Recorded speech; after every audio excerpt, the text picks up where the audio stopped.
Conselho Consultivo de terça-feira, dia 22 de fevereiro, um dia depois do Programa de Estabilidade e Crescimento ter sido conhecido na íntegra. O Governo reviu todas as previsões macroeconómicas e os portugueses ficaram ontem a saber, da boca do Governo, que o futuro vai ser mais delicado do que o que se esperava. O país entra em recessão e a economia vai destruir mais empregos. As exportações crescem menos do que o esperado e as importações também diminuem. Os preços vão subir, com o petróleo a fixar-se nos 3 dígitos. O dinheiro fica mais caro, ao mesmo tempo que fica mais raro. Tal como se esperava, os portugueses vão consumir menos e as empresas vão ser menos produtivas. É este o cenário traçado pelo Programa de Estabilidade e Crescimento e que aqui analisamos com a ajuda de Joaquim Biancar Cruz, Pedro Fontes Falcão, António Gaspar e João Sobral. Muito bom dia a todos. Muito obrigada por estarem neste Conselho Consultivo. Comece por si. Que análise faz deste cenário que ontem foi traçado pelo Governo e que para si provavelmente já não era uma novidade? Não, absolutamente nenhuma. Quer dizer, eu preferia, antes de dar uma resposta muito direta, sublinhar um conjunto de erros estratégicos que se vêm acumulando. Portanto, digamos, nos últimos, talvez, meses, no último ano e meio, um conjunto de erros estratégicos por parte do Governo e, sobretudo, por parte do Primeiro-Ministro. Porque, neste caso, o que me parece a mim é que não será bem, digamos, o Governo em si, acaba por ser, mas será, digamos, um déficit de visão estratégica por parte do Primeiro-Ministro que nos conduziu a esta, digamos, esta situação que nos encontramos agora. Portanto, eu creio que esta semana vai ser uma semana decisiva relativamente, portanto, ao futuro de Portugal. O que nós soubemos, depois não surpreendeu ninguém, porque nós sabíamos que as medidas, estas ou outras, mesmo se não tivessem sido, ou digamos, se tivessem sido ou se estejam a preparar para tomar estas medidas do PEC 4, sim, que todas as outras medidas eram medidas restritivas e que iam afetar de uma forma, digamos, definitiva tudo o que é a criação de riqueza nacional. Portanto, desde logo o consumo privado, que ontem, aliás, já vinha uma indicação que o consumo privado tinha caído em fevereiro, que é normal, e aí toda a atividade vai cair. Toda a atividade vai cair e com ela vai cair o desemprego, digamos, as principais variáveis macroeconómicas vão cair. Portanto, não é de todo, digamos, surpresa para quem quer que seja aquilo que está a acontecer agora em Portugal. Se não há grande novidade nos indicadores económicos, eu passava desde já à política para lhe perguntar se acredita que ainda pode haver um consenso político até amanhã. Eu acho quase impossível. Bom dia. Acho quase impossível, dado o conjunto de episódios, eu diria quase rocambolescos, que aconteceram nestes últimos dias. Eu diria que a política nestes últimos dias está a ser conduzida por um conjunto de birras e não por um conjunto de medidas, eu diria, o mais possível elevadas, para que se chegue a qualquer tipo de consenso. Porquê é que acha que é uma birra? Devo entender que considera que o PSD está a ter uma atitude irresponsável?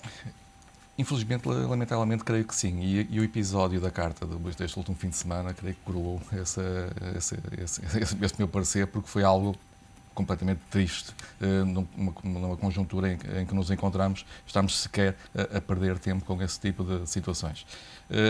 Mas que é necessário, e de todos os quadrantes da sociedade, não só da área política, mas da área civil, vêm os apelos para que haja realmente a necessária negociação e a necessária concertação, sem a qual realmente não vamos a lado nenhum. Na sua opinião, o PSD não deveria abrir uma crise política, mas devia sentar-se à mesa das negociações, apresentar propostas? Qual é a sua visão? Não. É uma obrigação, deveria e é uma obrigação fazê-lo. Nós não podemos Mas já avisou que não vai fazê-lo? Pois não. Mas também todo este cenário começou por o nosso Primeiro-Ministro a dizer há algum tempo atrás, não há muito, que não ia aumentar impostos. E, no entanto, estamos no quadro em que estamos. Portanto, os avanços... Então ainda acredita num consenso até amanhã? Ainda acredita que o PSD possa recuar? Não, infelizmente creio que não. Eu creio que se vão criar, através de quadros intermédios, quadros com certeza não políticos, que irão fazer esse trabalho, embora é muito curto, e amanhã é muito curto, realmente. O PEC 4 vai ser discutido amanhã no Parlamento, olhos postos na Assembleia da República. Todos esperam uma decisão, que pode ser eventualmente uma não decisão, na sua opinião? Pode ser uma não decisão. Nós não podemos esquecer, num passado muito próximo, como é que sucedeu as negociações para o Orçamento de Estado, nomeadamente até aquele caso pitoresco da fotografia entre Eduardo Catroga e o Ministro Teixeira dos Santos. Portanto, já isso mostrava grandes fragilidades de qualquer possibilidade de negociação do Governo com o principal partido da oposição ou com outro qualquer. O Governo tem sido muito fechado nesta matéria relativamente aos outros partidos. É evidente que um sistema balizado pelo PSD nestes últimos anos também tem o seu ónus negativo para o PSD. O PSD não quer ficar com esta fatura e percebe-se. Quem ganha são os partidos extremistas, normalmente. Quer dizer, e daí se fala tanto em Bloco Central e que esta política de Bloco Central, e o PSD tem sido empurrado ultimamente também como causador de toda a situação, em determinadas medidas políticas que não têm tanto a ver até com a austeridade, mas com a execução das mesmas, que é isso que o PSD se queixa, nomeadamente naquele comunicado que fez em inglês ontem e que publicou no seu site, até relativamente aos seus parceiros internacionais. Como é que lê esse documento já em inglês ali disponível para os investidores poderem ler e interpretar? Eu, ao contrário do que até o professor Marcelo Rebelo de Sousa referiu no domingo passado, eu penso que o PSD está a ter muitas pressões e muitos pedidos de opinião e pedidos de que tomada de posição irão ter relativamente a outras instâncias internacionais. Mas o que é que o PSD quer efetivamente?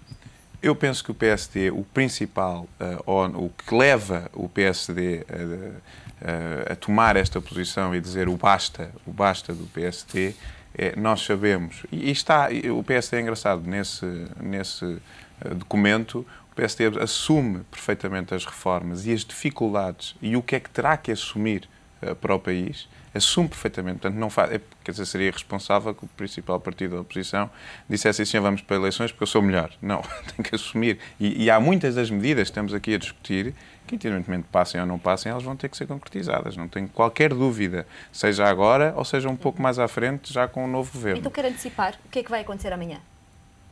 Eu penso que o que amanhã poderá acontecer, e o que tudo leva a acontecer, nomeadamente já há um recuo ligeiro do PCP, mas quer dizer, o PCP, mas quer dizer, depois a extrema-esquerda até aqui disse sempre que o mal era do PSD, mas neste momento talvez prefiram ter um governo PS do que uma eventualidade, o que diz as sondagens, um governo PSD ou uma coligação CDS. O que me leva a perguntar também, introduzindo aqui na conversa também, juntando aqui ao debate, diz Mário Soares hoje na habitual crónica no Diário de Notícias que os partidos da extrema-esquerda radical não se entendem com o PS, como se tem visto, mas que não querem efetivamente a queda do governo. É essa também a sua opinião?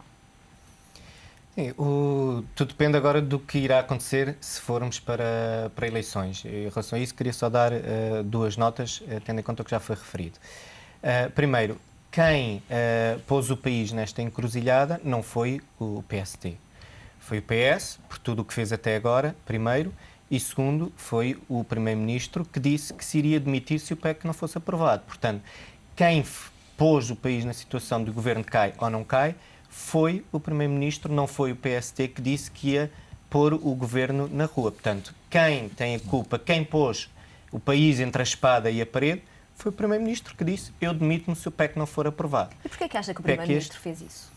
É que lembro que o PEC começou por ser apresentado pelo Ministro das Finanças como uma forma de as instituições europeias, as instituições internacionais olharem para Portugal com mais credibilidade no caminho da consolidação orçamental. E hoje é quase uma arma de arremesso. Ou aprovam ou eu vou-me embora.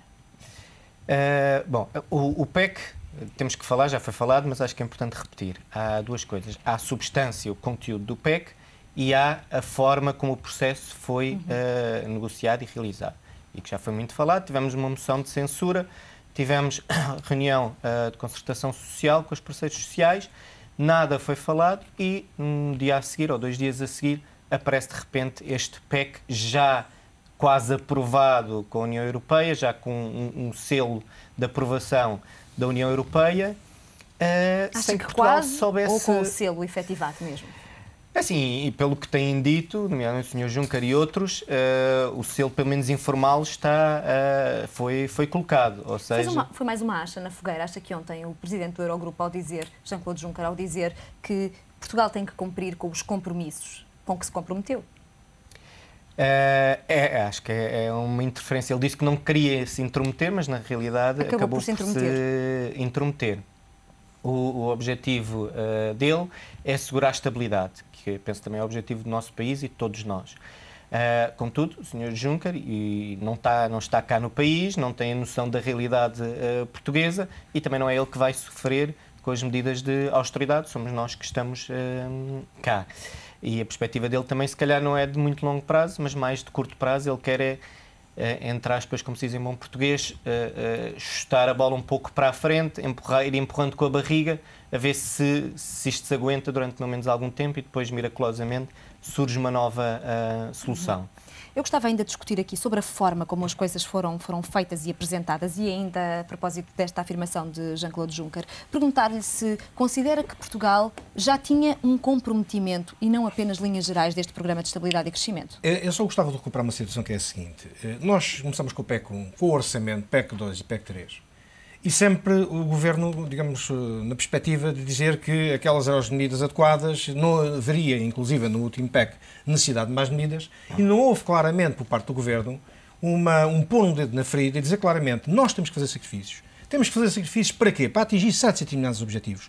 E os sacrifícios vão ser repartidos por todos, e naturalmente, dentro do setor público administrativo, que é onde me parece que há gordura que pode ser cortada, fazer reformas, mas fazer reformas profundas. Portanto, eu acho que neste momento nós chegamos a uma situação, independentemente daquilo que nos comprometemos, que a meu ver, o Primeiro-Ministro não tinha que se comprometer sem ouvir os parceiros sociais, sem ouvir, sobretudo, o principal partido da oposição, sem ouvir o Sr. Presidente da República, independentemente desse erro estratégico que o Primeiro-Ministro cometeu, eu acho que os portugueses, acima de tudo, não estão sensibilizados, ou pelo menos não estão suficientemente esclarecidos sobre os sacrifícios que estão a fazer. Há quem fale, digamos, que seria mau a vinda do Fundo Monetário Internacional para Portugal. Eu não sei se seria assim tão mau. Neste momento digo isso com toda a certeza. Não sei se seria assim tão mau. Porquê? Porque pelo menos haveria uma garantia de que, em termos de execução de um conjunto de políticas estratégicas, sobretudo aquelas reformistas que tendem, digamos, dentro do setor público administrativo, dentro do próprio Estado, do setor empresarial do Estado, mas mais setor público administrativo, nós teríamos a certeza que havia ali um guardião, entre parênteses, que iria defender e que iria executar essas medidas que são todo, digamos, prementes. Porquê? O que é que acontece? Há um conjunto de lobbies que estão na sociedade portuguesa e, concretamente, dentro do setor público administrativo, que, a todo o custo, vão esbracejando para que essas medidas de fundo, que implicam naturalmente a perda de um conjunto de privilégios, de um conjunto de regalias para pessoas que estão instaladas, eu diria, comodamente instaladas dentro do setor público administrativo, não percam esse tipo de regalias. Portanto, eu acho que, de facto, se calhar as medidas do Fundo Monetário Internacional não iam ser muito diferentes destas que nós já estamos a sentir agora e que o PEC 4 anuncia, não é? Sobretudo, parece que já voltaram atrás, na Corte das Reformas, parece que já voltaram atrás. Houve aí um bocadinho de bom senso relativamente a essa matéria.